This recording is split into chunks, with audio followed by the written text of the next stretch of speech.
भगवान श्री कृष्ण कहते, अनुशासन ये भी कहता है कि किसी ब्राह्मण को केवल मारना ही मारना नहीं होता, किसी का धन छीन लेना वो भी उसे मृत्यु तुल्य दंड ही है।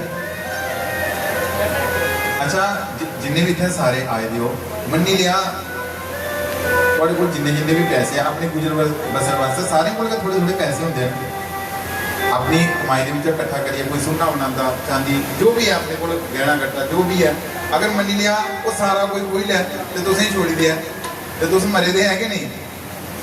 थोड़ा परिवार थोड़ी गड्डी बंगला मकान रस्ता जमीन सब कोई ले लिया, उसके बाद तुसें छोड़ी दिया तो तुम मरे दे हो कि जिंदे हो? मरे दे गया। करो करो सेटिंग करनी जय राम श्री राम जय राम जय जय राम श्री राम जय राम जय जय राम श्री राम जय राम जय जय राम श्री राम जय राम जय जय राम श्री राम जय राम जय जय राम श्री राम जय राम जय जय राम श्री राम जय राम जय जय राम श्री कृष्ण गोविंद हरे मुरारी श्री कृष्ण गोविंद हरे मुरारी हे नाथ नारायण वासुदेवा हे नाथ नारायण वासुदेवा श्री राम जय राम जय जय राम श्री राम जय राम जय जय राम श्री राम जय राम जय जय राम श्री राम जय राम जय जय राम श्री राम जय राम जय जय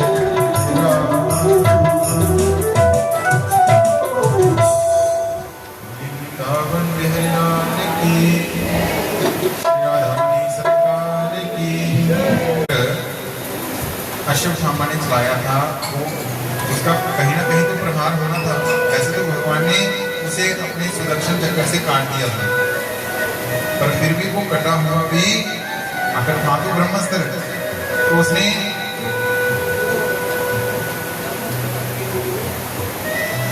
पुत्रा के गर्भ पर प्रहार किया।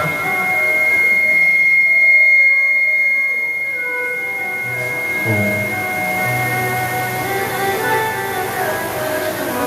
उस ब्रह्मास्त्र ने पुत्रा के गर्भ पर प्रहार किया, तो भगवान ने क्या किया, एक अद्भुत मात्र शरीर लेकर पुत्रा के गर्भ में प्रवेश किया, उस बालक की रक्षा की।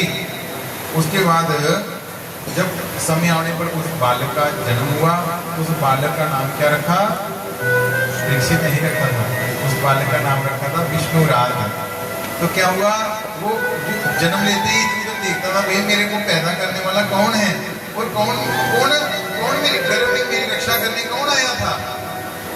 मानो सबकी परीक्षा लेता था, तो उसका नाम ही रख दिया परीक्षित। बोले परीक्षित जी महाराज की। इस प्रकार राजा परीक्षित का जन्म हुआ।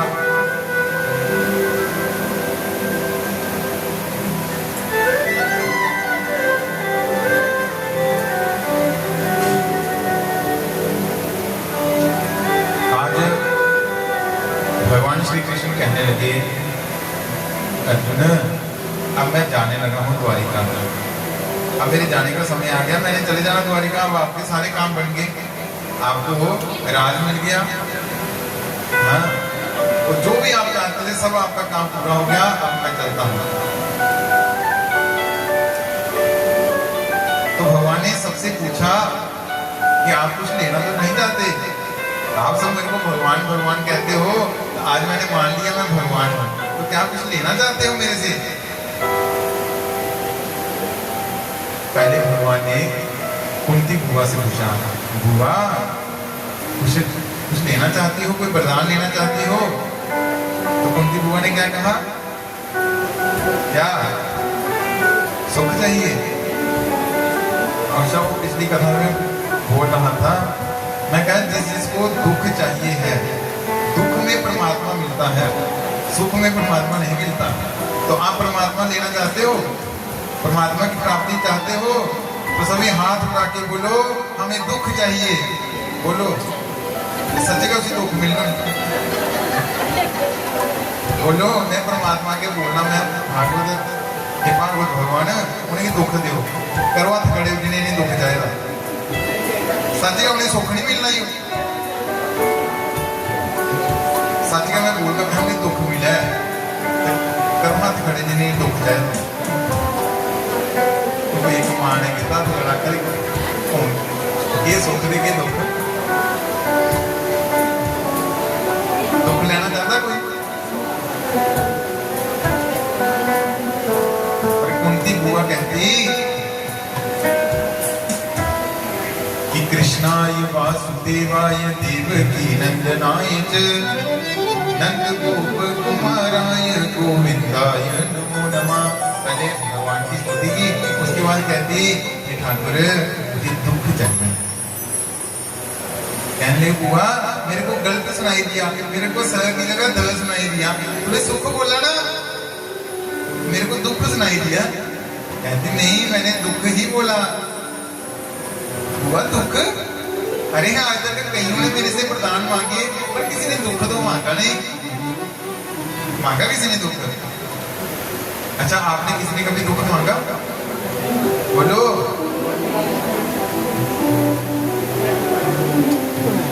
देखो बाकी वाली बातें छोड़ो, हमें बड़ी गर्मी लग रही हो तो क्या कहते हैं, ये हाय राम आज बड़ी गर्मी, हाय राम। एसी वाले कमरे बैठे तो फिर बोलने कहते हाय राम आज बड़ी ठंड है। बोलो परमात्मा की याद कुछ ना होती दुख विच कि सुख विच? इसलिए दुख चंगा कि माड़ा?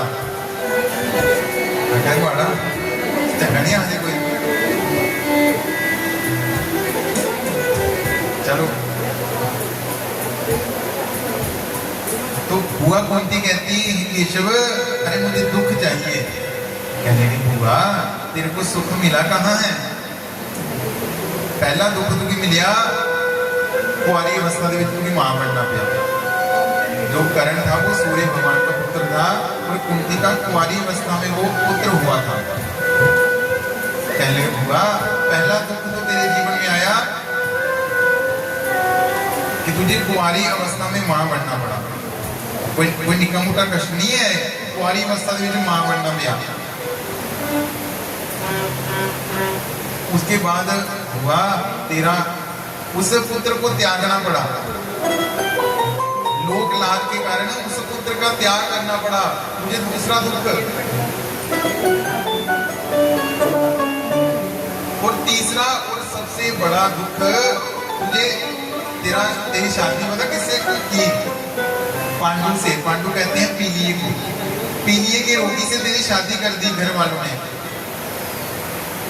और उसके बाद पांच पुत्रों को जन्म दिया। उसके बाद वो पांडु का रोगी भी बेचारा चला गया हुआ। फिर उसके बाद तेरे पुत्र हुए, जवान हुए, राज मिलना था, राज की जगह वनवास मिल गया हुआ और दुख। उसके बाद 2 साल का अज्ञातवास मिला, वो भी दुख हुआ। ये क्या क्या तुझे जीवन में सुख मिला भी है? जय सिया राम। तो कहती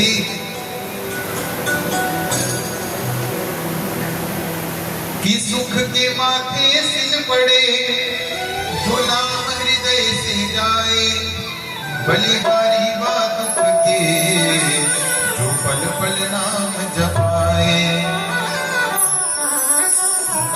सुख के माथे सिल पड़े जो नाम हृदय से जाए, बलिहारी बात दुख के जो पल पल नाम जपाए।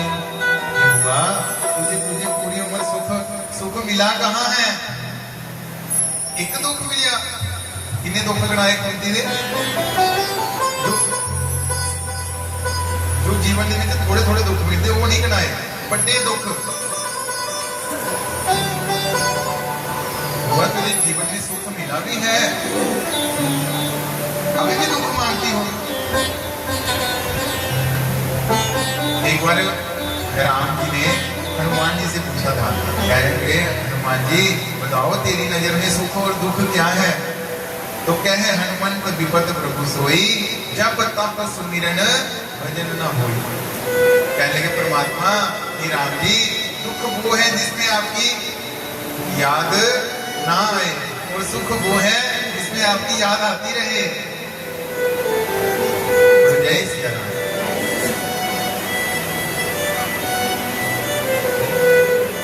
आज रात्रि में भगवान वहीं पे रुक गए, सबका बड़ा प्रेम मिला राधे। उसके पहले भगवान ने सुभद्रा को भी पूछा था, सुभद्रा को पूछा बहना अरे सब मुझे परमात्मा कहते हैं, तो मान लिया मैं परमात्मा हूँ, कुछ मांगना चाहती है, मेरी बहन है, कुछ मांगना है तो मांग ले। तो क्या मांगती है सुभद्रा? कहती भैया मुझे एक 9 लाख हार चाहिए। ये मांगा होगा, क्या मांगा होगा?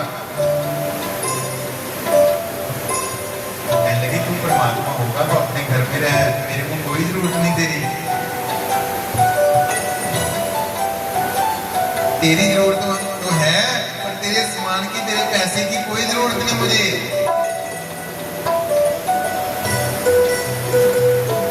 सुभद्रा कहती है जिसके पास तेरे जैसा भाई हो, भला उस बहन को किसी चीज की जरूरत हो सकती है? तो परमात्मा होगा तो अपने घर में होगा, मेरे लिए तो तू मेरा भाई है। और जय सिया राम।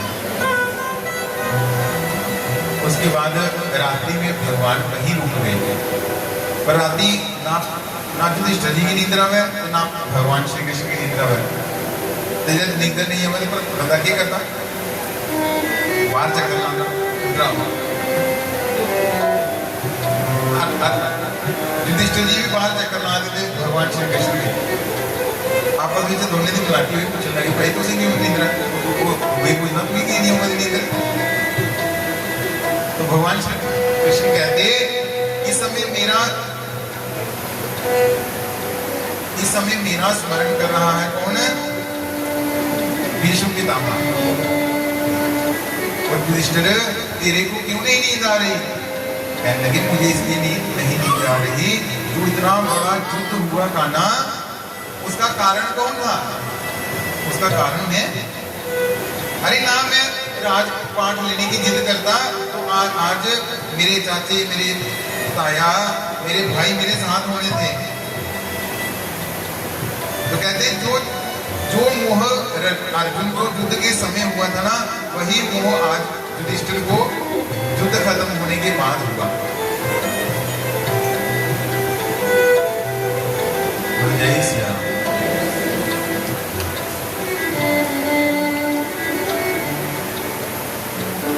आज भगवान 5 पांडवों को लेकर, पंचाली द्रौपदी को लेकर और खुद भी किसके पास गए? किसके पास गए? भीष्म पितामह के पास गए। और बाकी सब पांडव आगे खड़े हो गए और ठाकुर जी जाकर पीछे खड़े हो गए। तो सभी ने प्रणाम किया, प्रणाम पितामह, आशीर्वाद दिया, कल्याण हो। तो पितामह पूछते हैं आज कौन है या कृष्ण? वो युद्ध में आपके साथ रहा, आज आप पर सुख के दिन आए तो चला गया? कहने लगे नहीं पितामह वो भी आया है। तो कहाँ है? वो पीछे खड़ा है। तो कहने लगे ठाकुर अब तो सामने आके खड़े हो जा।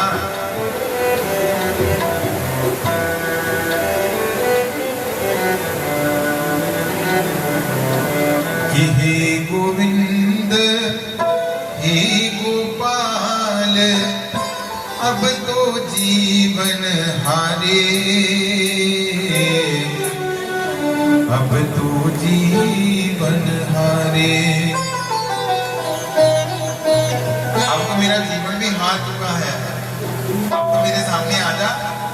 तो भगवान श्री कृष्ण आकर अर्जुन के पीछे राधे भीष्म पितामह के सामने खड़े हो गए। तो उसके बाद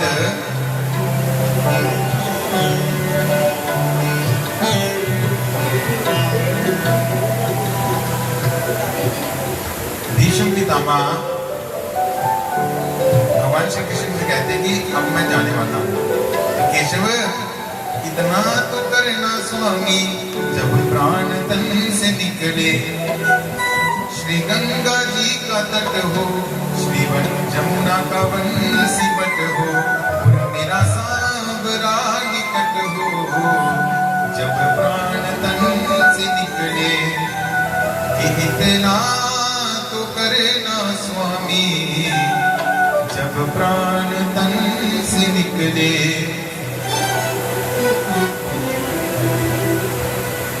कहने लगे केशव मेरी आखिरी इच्छा यही है। पितामह कहते केशव मेरी आखिरी इच्छा यही है, जब मेरे प्राण निकले ना मेरे सामने खड़ा हो।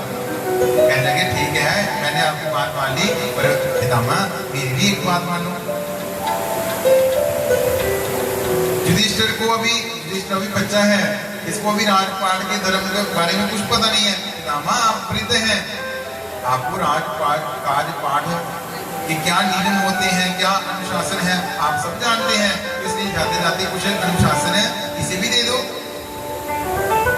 इसको युधिष्ठिर को भी दे दो। तो पितामह कहते अर्जुन ठाकुर जी अब मेरे शरीर में प्राण तो बचे नहीं है, मेरे बोलने की क्षमता मेरे में है नहीं। तो कहने लगे क्षमता मैं देता हूं, आप केवल बोलते जाएंगे। तो पहला वाक्य बोला पितामह ने कि यत्र नार्यस्तु पूज्यन्ते रम्यन्ते तत्र देवता। ये पितामह युधिष्ठिर जहां पर नारियों का पूजन होता है ना, वहां पर देवताओं का वास होता है। जहां पर घर की लक्ष्मी का पूजन किया जाता है, वहां देवता सदैव वास करते हैं। और जिस नगर में नारियों की पूजा की जाती है और वो नगर सदैव हरा भरा रहता है, नारियों का सम्मान जहां, देश का उत्थान वहां। तो जब इतनी बात बोली ना तो द्रौपदी हंसने लगी, बड़ी जोर से हंसी। तो पितामह पूछने लगे देवी क्यों हंसी? कहने लगे नहीं पितामह मैं कोई अपनी बात में हंस रही हूँ, आपकी बात में नहीं देवी। अरे तू क्षत्रिय कुल की क्षत्राणी है, बिना कारण के तो तू हंस नहीं सकती। तू क्षत्रिय कुल की क्षत्राणी है, बिना कारण के तो तू हंसी नहीं सकती। देवी तू क्यों हंसी? कहने लगे पितामह सच बात बताऊं, मैं इसलिए हंसी कि जो आपने बोला यत्र नार्यस्तु पूज्यन्ते रम्यन्ते तत्र देवता, ये भी लगदा ये होंगे तुसें किताबां पढ़ियां ते पहले नहीं आ थोड़े कोल ज्ञान एड़ा। कहने लगे नहीं देवी ये तो मैंने बचपन से पढ़ा है कि यत्र नार्यस्तु पूज्यन्ते रम्यन्ते। कहने लगे पितामह फिर जब मेरी भरी सभा में मेरी लाज उतारी गई तब आपका ये ज्ञान कहाँ था? और पितामह आपके वचन में इतनी शक्ति थी, अगर आप एक बार कह देते ना दुशासन को, अरे दुशासन द्रौपदी को साड़ी को हाथ मत लगाना, दुशासन की क्या मजाल थी, मेरी तरफ देख भी नहीं उसकी क्या मजाल थी। पर क्या पितामह आपने उस समय ऐसा बोला? आज आप कहते हैं यत्र नार्यस्तु पूज्यन्ते रम्यन्ते तत्र देवता। कहने लगे देवी ज्ञान तो मुझे उस समय भी पड़ा था, पर क्या था ना जो मैंने पापी अन्न खाया था ना। अच्छा देखो हूँ थोड़े दिन बाद श्राद्ध पक्ष आना, श्राद्ध पक्ष आना, श्राद्धे रोटियां खानियां लोग तो एक बारी खाने थे और दूसरे दिन तक उठन के नहीं। और रोटी हुए होंगी, अन्न हुए, आटा हुए, दही हुए, खीर हुए, वो आधे खा के जो हल्की फुल्की लगनी, श्राद्धे में खा के तो बड़ी भारी लगनी। क्यों क्यों लगती? बोलो। क्योंकि उस समय वो जो पितर जिन्हें उन्हें खानी है ना वो थोड़े अंदर का ये विराजमान होगा। जैसा खाओगे अन्न वैसा होगा मन, कल भी सुनाया, और वैसा ही होगा तन। ये द्रौपदी, ये बेटी, ये देवी, उस समय मैं खाता था दुर्योधन का पापी अन्न। कहने के पितामह आज कहने लगे अब जो अर्जुन ने मेरे को बाण मारे ना, वो बाण लगने से जितना भी गंदा खून था, जितना भी गंदा रक्त था, वो सब निकल गया। अब मैं बिल्कुल शुद्ध हो गया हूँ और शुद्ध विचार मेरे मन से बोल रहे हैं जी।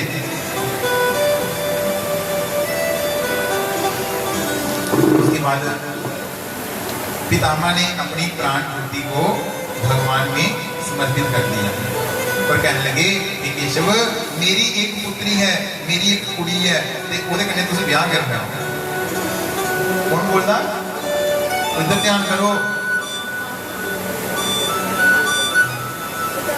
मां जी वो जोता बुझदियां जगदियां रोहियां इन्हें छोड़ो, इधर कथा की महत्व है। जोता नहीं भी लगदियां वो तां भी कथा चलने दो, अंदर वाली जोत जगाई रखो, बाकी जोतां जगदियां कर। पहले मैं सुनाया कथा दे विच मते कोला मता काम वो करना जिहदे कन्नै कथा दे विच कोई विघन नहीं आवे। बोले जय सिया राम।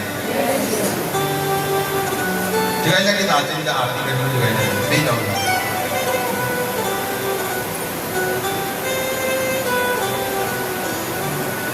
इस वास्ते है देखो कथा का प्रसाद भी यही है, भला कथा सुन ली तो प्रसाद सुन मिली है। केले शेले नहीं मिले कोई गल नहीं, बाहर रेडी पूरा मिली जाएगा, कोई गल नहीं। केला 2 केले जो मिलने ने नहीं भी मिलेंगे कोई गल नहीं, बाहर जल्दी जल्दी खरीद लाओ। पर कथा नहीं रेडी पर मिलती ना, कोई दुकान के उपर, ना कोई शोरूम के विच, ना कोई बड़े बड़े मॉल के विच मिलती। इतने के मिलनी है और बड़े बड़े मॉल तो छोड़ो, इस वर्ग के विच भी नहीं मिलती। इस वास्ते है जो उस करना आए हो पहले उसी बखूबी निभाओ। बड़े भाग्यशाली उस केड़ा महीना मल मास मिलिया कथा सुनने है, दिवाली मिलिया, मंदिर मिलिया कथा सुनने की।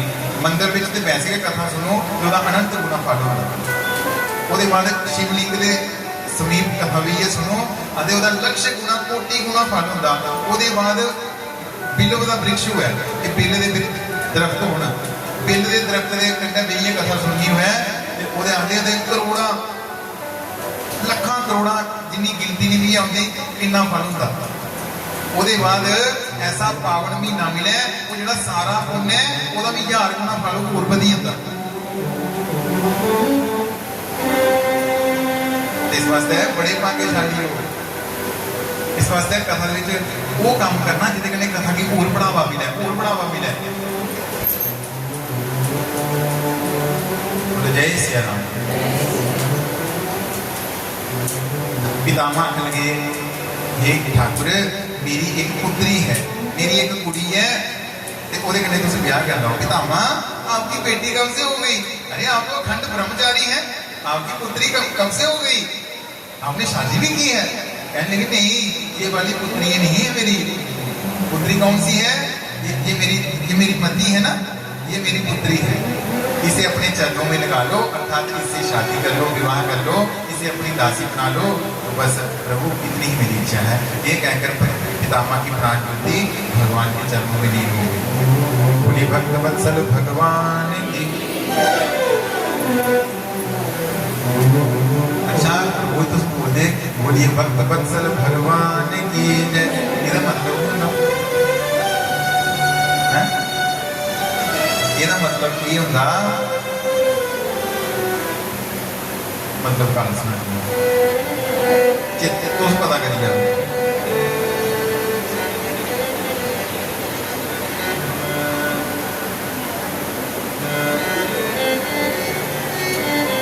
ਜੀਆਂ 1000 ਗਾਵਾਂ ਦੇ ਵਿੱਚ ਗਊ 1000 बछड़े ਦੇ ਵਿੱਚ ਆਪਣਾ ਬੱਚਾ ਧੁੱਪੀ ਲੈਂਦੀ और 1000 गवां दे विच बच्चू जिहड़ा अपनी मां की धुप्पी लैंदा। ते अगर परमात्मा का कोई सच्चा भगत हो ना तो परमात्मा उसकी लखी करोड़े विच भी बखरा के लभदा। और बिना कारण दे जियां गऊ अपने बछड़े की रक्षा करती, बचना कि देना गवागी देना कुछ तुसीं फिर अपने पुत्रे को इच्छा आओगे कोई पैसे कमाइए देग जां कोई होर साडी देखभाल कर, तो बछड़े ना वो भी काम नहीं करना। ते फिर भी गऊ की रक्षा करती। आखते परमात्मा की असं देना कख नहीं, पर परमात्मा बछड़े गऊ वाले लेखा अपने गऊ अपने बछड़े की रक्षा करती। परमात्मा बिना कारण से साड़ी रक्षा करते। इस वास्ते परमात्मा का नाम है भक्त वत्सल भगवान की जय हो। परमात्मा की देना तुझे किसी ने बोलो, एक केले देने ये भी आपको खा लेने, फुल चाड़ने वो फिर वो प्रवाही होने, पर नहर नदी में प्रवाही होने, और कि पैसे चाड़ने तुझे ये भी जगह लगी जाने। तो परमात्मा ने क्या लिया थोड़े बोला, उसके बाद देखो लास्ट में अस लंगर भी बनाने ना, लंगर को हिसाब ने बनाना अपने हिसाब ने। अच्छा कल ये 100 बंदा तो अज लास्ट में ना भंडारा होना, अज 150 का पता नहीं गया जाने 20 किलो चोल लगी जाए। एक दिन आखे बोला अच्छा कल राम जी आए थे 2 किलो लगे चोल, अगे पता सीता माता भी आई, राधा कृष्ण भी आई, अज अज फलाने भी आई, अज नरसिंह भगवान अन्न को राशन को हिसाब ने बनाने, अपने हिसाब से बनाने नहीं। अच्छा अज इन्ने ही बंदे कल बने होने, कितना प्रसाद कल लगे, हाँ अज हो सकता 2-4 बधी आन तो थोड़ा वध लगी है। परमात्मा की क्या दिता, वो जिंदगी एक किराए का घर है, एक ना एक दिन बदलना पड़ेगा, मौत जब तुझे को आवाज देगी,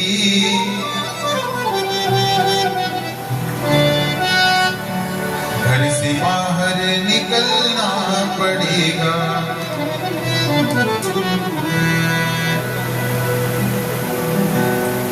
कि जिंदगी किराए का घर है, एक ना एक दिन बदलना पड़ेगा। सारे जिंदगी किराए का घर है, जिंदगी किराया मिलता कदे बोलो, किराए का घर दिते दा कोने कोदे कोला किराए पर लेदा, एक कोदे कोला लेदा किराए पर, भगवान कोला ते लिखदा तो उसके गांदे हो जिंदगी एक किराए का घर है, ते भगवान ने कदे किराया मंगया बोलो, किराया नहीं मंगया, थोड़ा फर्ज है देना किराया, किराया भी दसना ये नहीं कराया जाएगा भगवान की ना, थोड़ा प्रसाद जाएगा। भगवान आते मेरी कथा सुनो, मेरे चलने के लिए प्रेम करो, अपना मनुखा जन्म सफल करो, बस ये मेरा किराया है। समझाई? जय सिया राम। उसके बाद किराया देना चाहिए था कि नहीं? हाँ? मेरे परमात्मा जल्दी खाली करा जाते हैं, अरे करो भाई खाली खाली तो दिन दो किराया, रोग लाई जाती परमात्मा गोडे पीड़ दुआने जो परमात्मा थोड़ा घर है करो इसी रिपेयर, बस तू किराया नहीं दिता टाइम मैं कि रिपेयर करा देना कर, किराया तू दिता टाइम से फिर चलो कोई मेरी जिम्मेवारी बनती इसी रिपेयरिंग कराने की, तू किराया कदे दिता नहीं ते रिपेयरिंग कियां करा, बोले जय सिया राम। इस वास्ते टाइम किराया देगी ना, परमात्मा रोग भी घट लगने लगा। उसके बाद कहते भगवान श्री कृष्ण कभी हस्तिनापुर में आ जाते अर्जुन के पास, और कभी चले जाते द्वारिका। मध्यवाड़ी होया एक दिन अर्जुन की भगवान श्री कृष्ण आखने लगे अर्जुन मैं थोड़े घर कितने दिन रहा, किन्ने दिन नहीं रहा, किन्ने साल रहा, क्या तेरा फर्ज नहीं बनता साढ़े घर जाना। अर्जुन भगवान श्री कृष्ण के कहने चलिए, अर्जुन को आज जाया कल परसों 2-4 दिन रह वापस आई हैं। अर्जुन भगवान श्री कृष्ण के कहने द्वारिका गए, उधर क्यों होया अगर लीला हुई, भगवान ने अपनी लीला के निशान दिए थे, भगवान चलिए भगवान की कोठियां जड़ियां वो कलियां रही गई। अर्जुन ने की किया,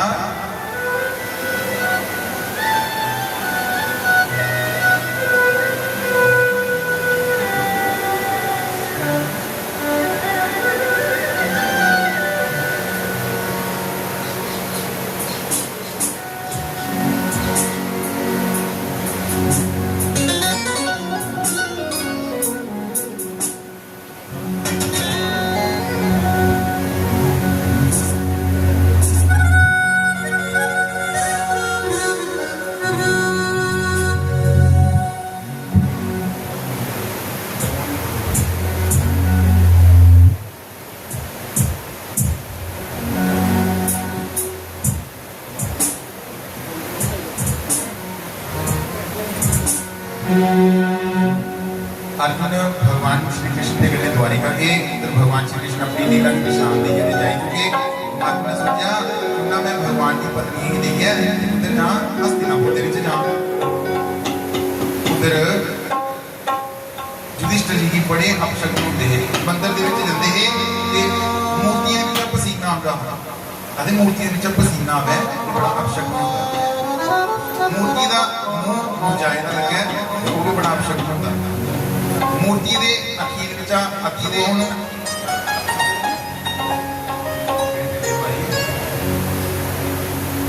जय सिया राम ओम हरि ओम। तो मूर्तियों से पसीना आता था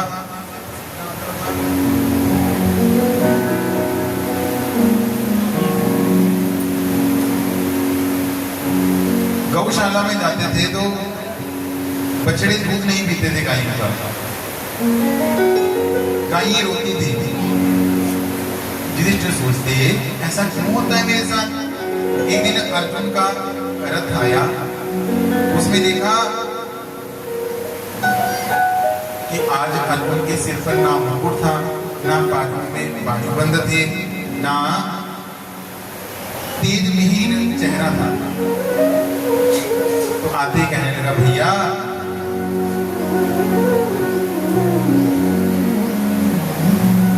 कि वंचितो हम महाराज हरिना बंधुरूपिना हेन मे परितम तेजो देव विस्मापनम महद। ये भैया आज हम सदा सदा के लिए उस कृष्ण रूपी बंधु से वंचित हो चुके हैं। भगवान श्री कृष्ण अपनी लीला को विश्राम देके जा चुके हैं। और भैया आते आते मेरे साथ ना एक आश्चर्य हुआ एक कौतुक हुआ। मैंने क्या किया जब भगवान अपनी लीला को विश्राम देकर चले गए ना तो मैंने सोचा क्यों ना भगवान की कुछ गोपियों को लेकर मैं चला जाऊं हस्तिनापुर। तो रास्ते में तुम्हें कुछ पिल लोग मिले जंगली लोग मिले जेडे मेरी लुटने वास्ते आए। मैं सोचा अपना बचाव करने वास्ते इनके ऊपर तीर चला। और भैया सबसे बड़ा आश्चर्य कि रथ में मेरा धनुष बाण रखा था। अर्जुन के धनुष का क्या नाम था गांडीव धनुष। कहने लगे गांडीव धनुष जिससे मैंने 18 अक्षौणी सेना का सामना किया वो कमान मेरी रथ में रखा था। पर आज भैया मेरे से वो कमान हिला भी नहीं।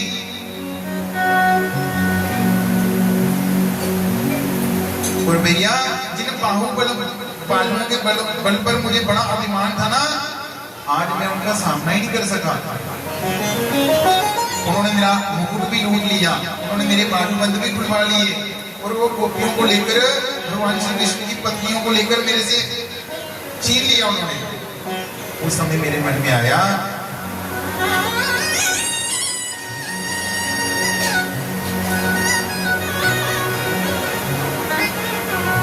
कि पुरुष बली नहीं होते हैं समी होत बलवान बिलन लूटी गोपियां वही अर्जुन वही बाण वही अर्जुन वही बाण।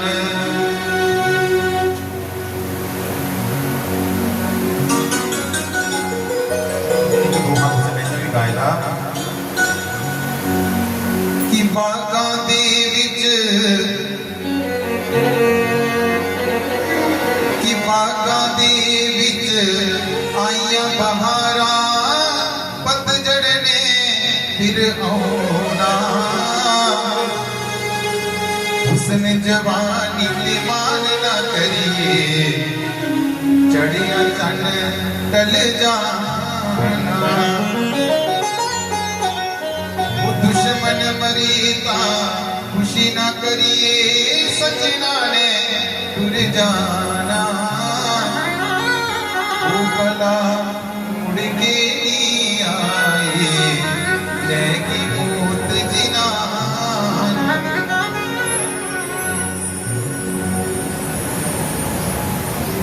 कहते भैया वही अर्जुन हूं मैं, वही मेरे बाण है, वही मेरे पास कमान है, पर भैया आज मेरे से वो गांडीव धनुष हिला भी नहीं। तो आज मेरे मन में आया पुरुष बली नहीं होते हैं, समय होत बलवान। बीलन लूटी गोपियां, वही अर्जुन वही बाण। तो इसलिए वो बल किसका था? वो भगवान श्री कृष्ण का था, जो वो अपने साथ ही लेकर चले गए। तो जैसे ही हुआ कुंती ने सुना तो उसने भी अपने प्राणों की आहुति दे दी, अपने प्राणों को शांत कर दिया अपनी धूप अग्नि के माध्यम से। उसके बाद अर्जुन आदि युधिष्ठिर आदि 5 पांडवों ने स्वर्गारोहण किया, परीक्षित को राजा बनाया। जिस समय 5 पांडव स्वर्गारोहण करने गए ना, तो युधिष्ठिर ने अपने जीवन में कोई भी पाप नहीं किया था। क्या किया था? युधिष्ठिर ने अपने जीवन में कोई भी पाप नहीं किया था, सिवाय एक पाप ने और एक बार झूठ बोला था। झूठ के बोला था अश्वत्थामा मर गया, अश्वत्थामा मर गया, और अश्वत्थामा सच में मरा था। एक हाथी भी था अश्वत्थामा, वो मरा था। कहने का भाव कि युधिष्ठिर ने अपने जीवन में एक बार झूठ बोला, तो जमराज कहने लगे भाई एक बार झूठ बोला है तो इसका दंड तो मिलेगा। तो कहने लगे पहले आप पाप भोगना चाहते हो कि पुण्य? युधिष्ठिर कहने लगा पाप थोड़ा है, पहले यही भोग लेता हूँ। तो कहने लगे फिर क्या है कि तूने एक बार जीवन में झूठ बोला है, झूठ बोलने का फल है नरक। क्या है? सांझ बराबर तप नहीं, कोई झूठ बराबर पाप, जिनके हृदय सांझ है जिनके हृदय प्रभु आप। मेरे पूज्य गुरुदेव भगवान कहते हैं इस सच में इतनी ताकत है, इतनी ताकत है पता। अगर किसी को चाहिए कि मैं भगवान की प्राप्ति करूं, तो वो कोई जीवन में तप ना करे, कोई दान ना करे, कोई पूजा पाठ कुछ ना करे, केवल जीवन में सच बोले। क्या करे?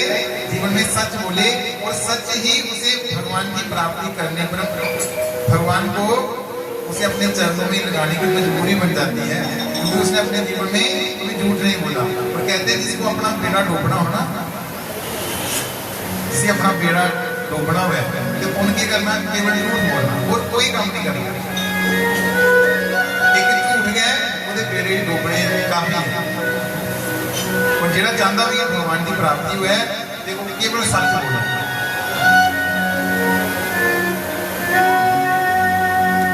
युधिष्ठिर ने एक बार झूठ बोला, तो जमदेव कहते हैं कि भाई तूने एक बार झूठ बोला ना, एक बार उसने झूठ बोलने का फल है नरक, पर नरक में तुझे पूरा नहीं दे जाएंगे। केवल तेरे जो पैर का अंगूठा है ना, ये हम नरक में रखेंगे, बाकी तुझे बाहर ही रखेंगे। तो केवल अपना पैर का अंगूठा नरक के दरवाजे के अंदर करना। तो कहते हैं युधिष्ठिर ने जब अपने पैर का अंगूठा नरक के दरवाजे के अंदर किया, उसका पैर का अंगूठा भस्म हो गया, राख बन गई, उसकी स्वाह बनी हुई। कितने बारी झूठ बोलने के लिए? कितने बारी बोलने वाले? एक बारी फिर चंगे एक और बारी कोई बोलिए, ठीक है बारी बोलने वाला। बाकी यानी कितने कितने बारी? बदे बारी की एक बारी? जय सिया राम। युधिष्ठिर जी ने एक बारी झूठ बोलिया, एक बारी झूठ बोलने का फल यह है केवल उन्हें सच्चे पैर का अंगूठा नरक दे विच गिरता, पैर का अंगूठा भस्म हो गया। जिन्हें बोलने का भी झूठ हुआ तो उनका क्या फोन आया मारे एक कुत्ते मुझे एक बस वाले कोल के टाइम बाद आए ये मारे नहीं लपा बस बस आइए गली में आइए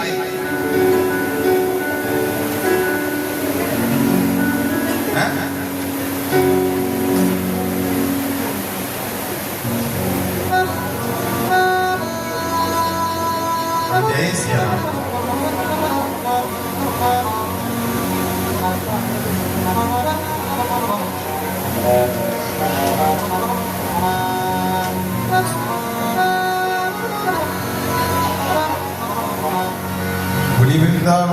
बिहारी लाल की जय।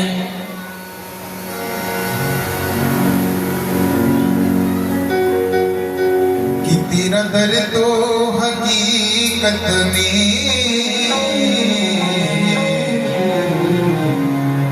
दुखियों का सहारा है।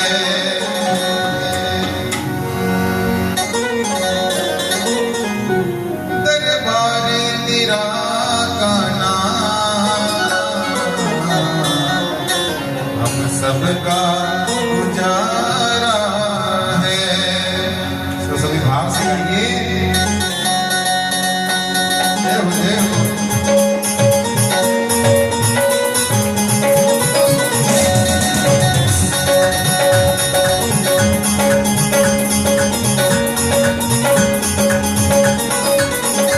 तेरा दर्द तो हकीकत में, तेरा दर्द तो हकीकत में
पे हम सबका उजाला है। वसीला कर दो हकीकत में, वसीला कर दो हकीकत में, दुखियों का सहारा है। वसीला कर दो हकीकत में, वसीला कर दो हकीकत में, दुखियों का सहारा है।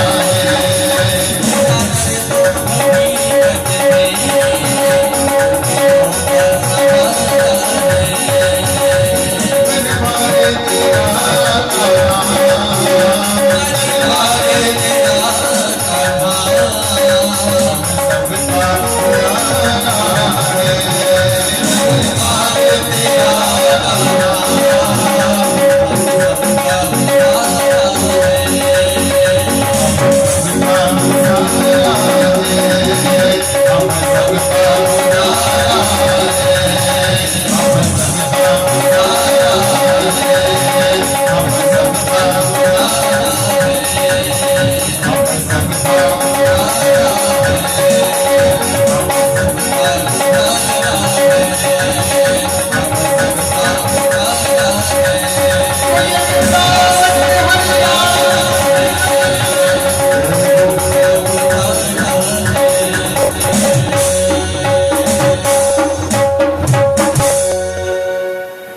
वृंदावन बिहार की। तो पांडवों के बाद राजा कौन बना? पांडवों के बाद राजा बनया राजा परीक्षित। और कहते जैसे पांडव बड़े धर्मात्मा राजा थे ना, वैसे ही परीक्षित उनसे भी बड़े धर्मात्मा राजा हो गए। तो सारी प्रजा चर्चा करती, देखो भाई पांडव तो बड़े अच्छे राजा थे, और देखो परीक्षित उससे भी अच्छा राजा मिला।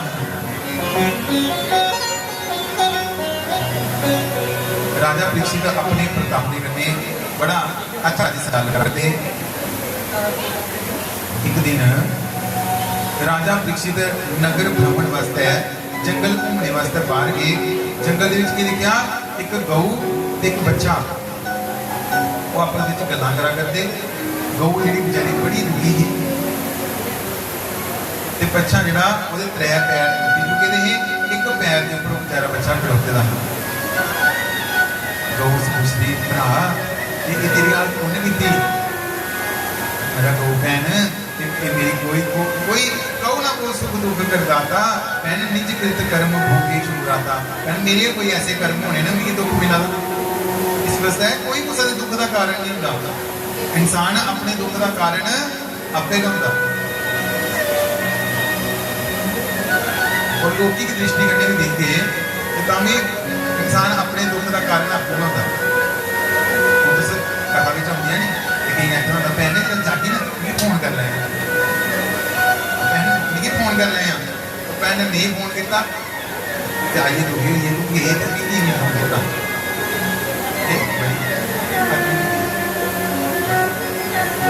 बोलते ना अगर तू इच्छा नहीं करती तो तू दुखी क्यों होना? जब तुम्हें भी रास्ता पता हमें उधर पुराने मंदिर कथा चला दी है तो तुम्हें बोला इच्छा क्यों रखनी भी वो फोन करे तो मैं जाके तुम्हें बोला इच्छा रखी तो वो दुखी होया। इस वास्ते अगर वो इच्छा रख रही है नहीं या रखता कि नहीं तो उन्हें दुखी होना ना। इस वास्ते इच्छा नहीं रखनी। आपे आपे अपने टाइम में आई है ना। हाँ अब टाइम है थोड़ा 6 बजे 5 बजे 6 बजे ये केड़ा टाइम है?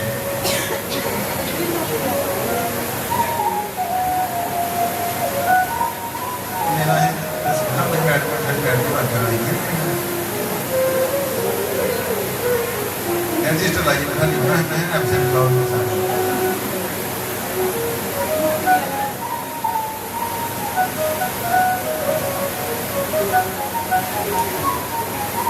जय श्री राम।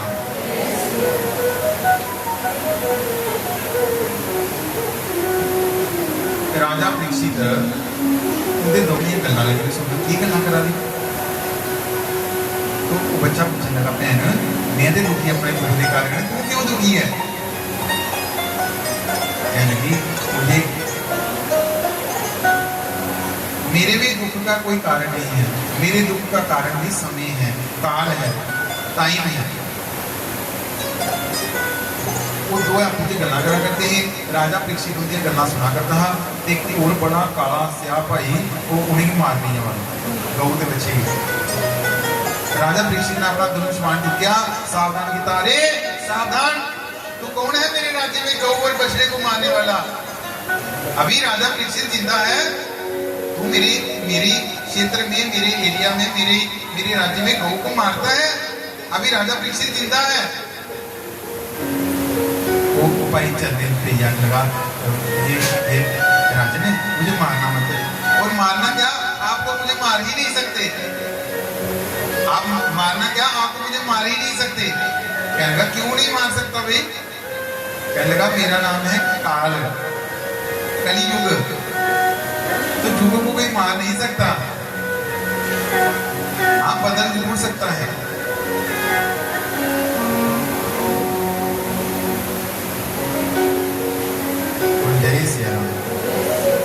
तो इसलिए आप मुझे मार तो नहीं सकते। तो कहने लगे, अगर मार नहीं सकता तो मैं अपने जीते जी तेरे को आने भी नहीं दूंगा, मैं अपने जीते जी तेरे को आने भी नहीं दूंगा अपने क्षेत्र में। कहते राजन कितना मूर्ख है, अगर जब तू मरेगा तो उसके बाद मैं फिर आ जाऊंगा, और ऐसा होगा ना फिर मैं बड़े खतरनाक तरीके से आऊंगा, तो इसलिए राजन मुझे आने दे।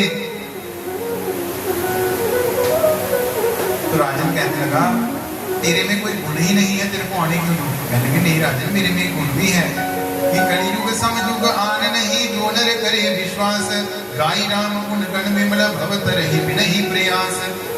कहने लगे, मेरे युग जैसा कोई युग आएगा भी नहीं। जो फल सतयुग त्रेता द्वापर में बड़े बड़े यज्ञ करने पर मिलता था, वो मेरे युग में सहज ही मिल जाएगा।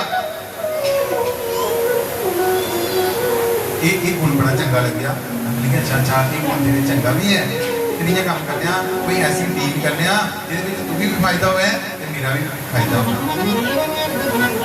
डील की हुई, राजा परीक्षित आखने लगे, मैं तुझे रोने दे 4 स्थान देना, 4 जगह देना कि द्युतम पानम श्रियाशूना यत्र अधर्मश्चतुर्वेदम, मैं तुझे रहने के 4 स्थान देता हूँ। एक द्युतम अर्थात जहाँ पर जुआ खेला जाता है। अच्छा, जुआ खेलने वाली मानसिकता क्यों थी? पहले भी सुनाया, जुआ क्यों खेलता हूँ, जुआ क्यों खेलता? पैसा कमाने, पर पैसा तो नौकरी भी कभी कमाई सकता बंदा, पर जुआ क्यों खेलता? भला आसानी कने पैसा किया हो, बिना मेहनत किए पैसा किया हो, और बिना एक मानसिकता होती, दूसरी मानसिकता होती जो जेब के पैसा है वो मेरी जेब के किया हो। ये मानसिकता होती जुए वाली। जुए वाला सोचता वो जो जेब के कोई लाख 2 लाख रुपया है वो बिना मेहनत किए मेरी जेब के किया आई है, फिर वो जुआ खेलते तो अपने वाला होता भी चली जाता। जुआ किसी का ना हुआ।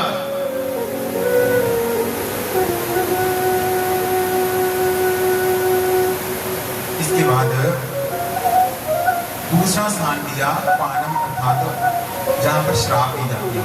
तीसरा स्थान दिया स्त्रियां, जहाँ पर प्राय स्त्री का गमन वैश्यशाल्य हो, वहां पर तेरा तीसरा स्थान होगा। चौथा स्थान दिया शूना अर्थात जहाँ पर पशुओं को मारा जाता हो, वहां पर किसका वास है?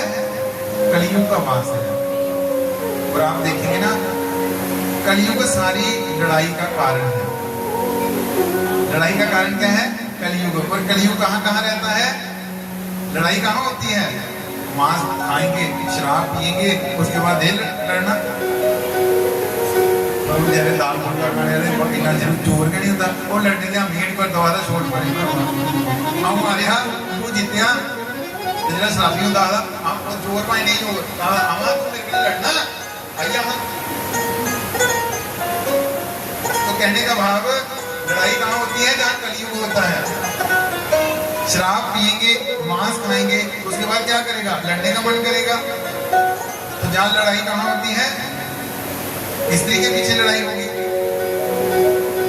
कोई ऐसे कारण हो सकता है, उधर भी लड़ाई हो सकती है। जहां कहां होगा? द्यूतम, जहां पर जुआ खेला जाता हो वहां भी लड़ाइयां होती हैं। होती है कि नहीं? जुए वाला अपने घर लुटा देगा, गाड़ी लुटा देगा, बंगला लुटा देगा, फिर उसके घर में लड़ाई ही लगेगी। जय सिया राम। तो राजा परीक्षित कहने लगा, श्राद्धे वो कलियुग कहने लगा, राजन ये जो आपने 4 स्थान बताए ये तो आपके युग में है ही नहीं। ना आपके युग में कोई जुआ खेलता है, ना आपके युग में कोई मांस खाता है, ना आपके युग में कोई पराई स्त्री को बुरी नजर से देखता है, और ना ही आपके युग में कोई जुआ खेलता है, ना कोई मांस खाता है। तो मैं रहूं कहां? कहने लगे तेरा एक गुण मुझे बड़ा अच्छा लगा। कौन सा गुण?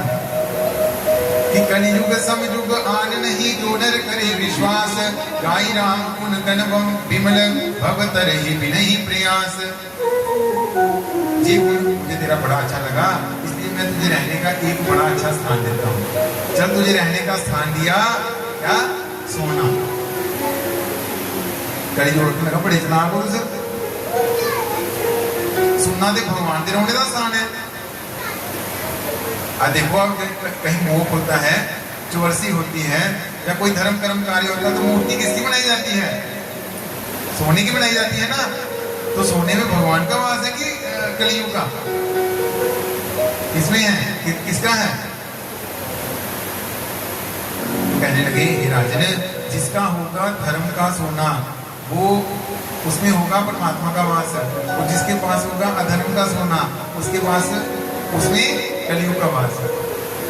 उसे बोले 1 2 4 10 तोड़े सुनना हुआ है, वो कहता वास है धर्म का भगवान का वास है। उस सुख समृद्धि देव जो किलो 2 किलो आता ना, वो फिर बुद्धि खाना शुरू कर देता।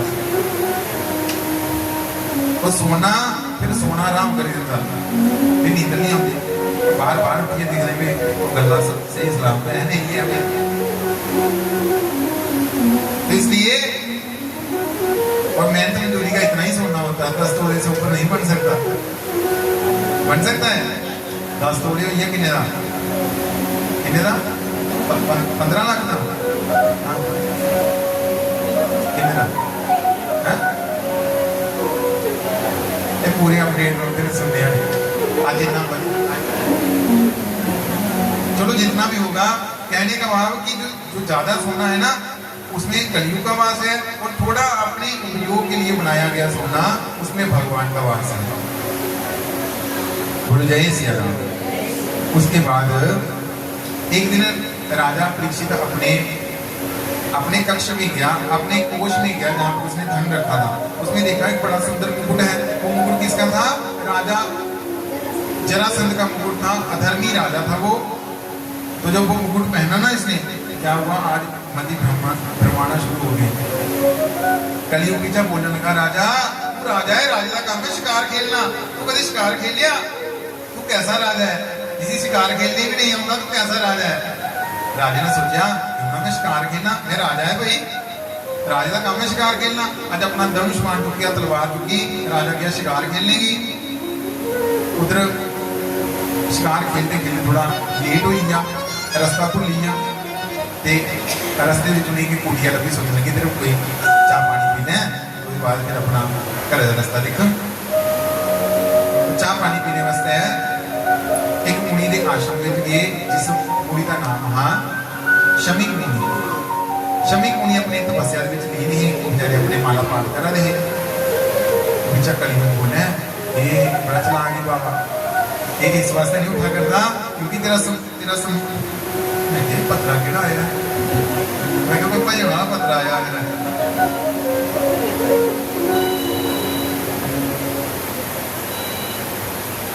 जय सिया राम।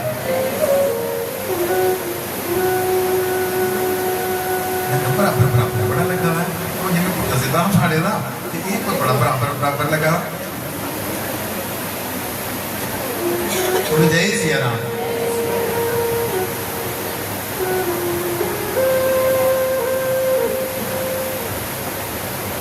तो कलियुग ने कलयुग बार बार ऊपर बोलिया राजा इस वास्ते नहीं उठा करता क्योंकि तेरा सम्मान करने को ना, क्योंकि चाह पानी कुछ भोजन कुछ खिलाने को ना, इस वास्ते नहीं उठा करता। राजा तेरा नाम है परीक्षित, लैहां दी परीक्षा उधर एक मरे का सप पेदा हा, राजा तीर ते कन्ने सप लुकिया, शमी मूली के गले में सप पाएगा। श्रृंगी ऋषि के पुत्र की पता लग गया, उन्हें कौशकी नदी तक जल लिया, शाप देता कि तिलंगित मर्यादम तक्षका सप्तमे हनि दक्षति स्म कुलांगारम लोति दो वेतद्रुहम। जिसमें अधर्मी राजा ने मेरे पिता के गले में मरा हुआ सर्प डाला, मैं श्रृंगी ऋषि कहता हूँ जल को साक्षी मानकर आज से ठीक 7वें दिन पर उसकी मौत हो जाएगी।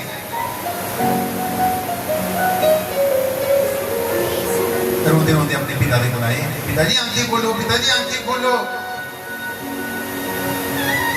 पुत्र क्यों यार?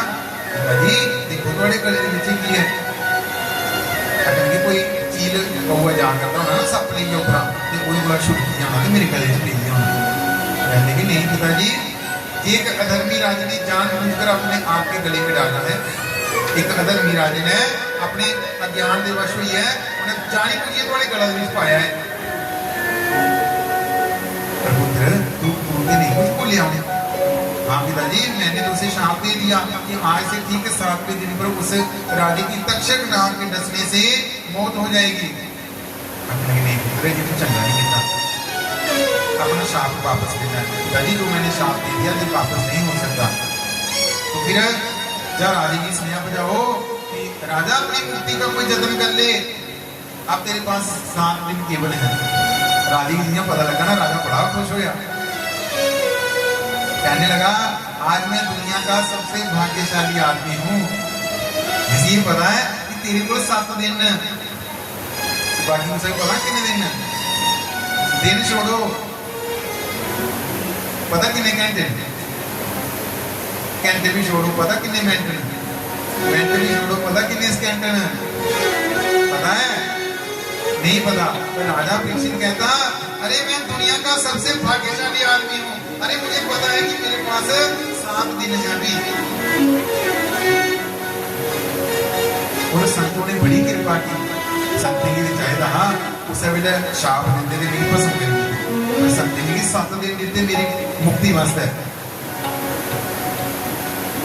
बोले जय सिया राम। राजा परीक्षित चले,